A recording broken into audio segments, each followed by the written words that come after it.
Hey everyone, welcome back to Simple Fix Series. I'm Coach Matt. Today we're going to be talking about a thing that happens on the snatch that a lot of athletes don't recognize is happening. And even coaches sometimes will see, and either because they're looking at something else on the pole or the extension, they kind of miss this thing. And it's what I call a floating snatch. Now, floating snatch is also a drill used by some coaches. Please don't just mix up the two. Like, one is used as a drill work, other is something you're doing wrong. One of my favorite phrases and quotes is Greg Everett said, "Everything in the sport happens, nothing simply just happens. You have to make it all happen." And I paraphrased it. But basically what he's saying, if you want the bar to speed up, you have to apply more pressure. If you want to jump higher, you have to make it happen. For this one, it's if you want the bar to turn over, you have to force that turnover. Okay, and when we force a barbell turnover, the first thing we need to ensure is the athlete's bar path is coming up with them.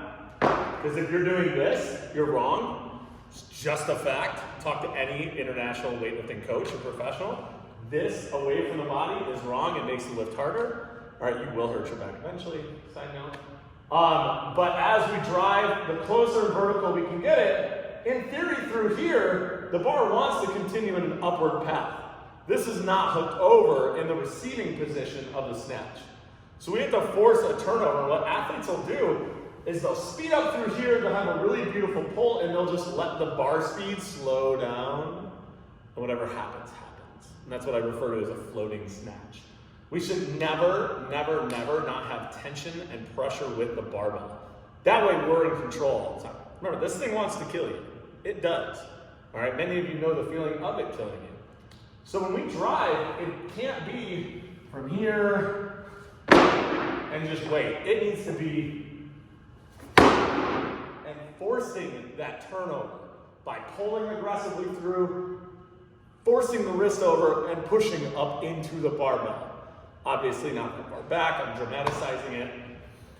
With the bar, what this looks like, and you can kind of see it, if I fuck it up good enough, it's floaty. That. I feel like I did that pretty decently. And they just wait. The bar needs to be turned over by continuing speed and tension with the bar and forced upward into the extended position. So we turn over and we keep pulling on it throughout the whole thing. Pull, turned over. We're not waiting on the bar to do whatever it wants. This is a trained activity. Snatch high pulls really help athletes understanding keeping tension going. Turnover drills like tall snatches also help with that. Be aggressive the whole pull.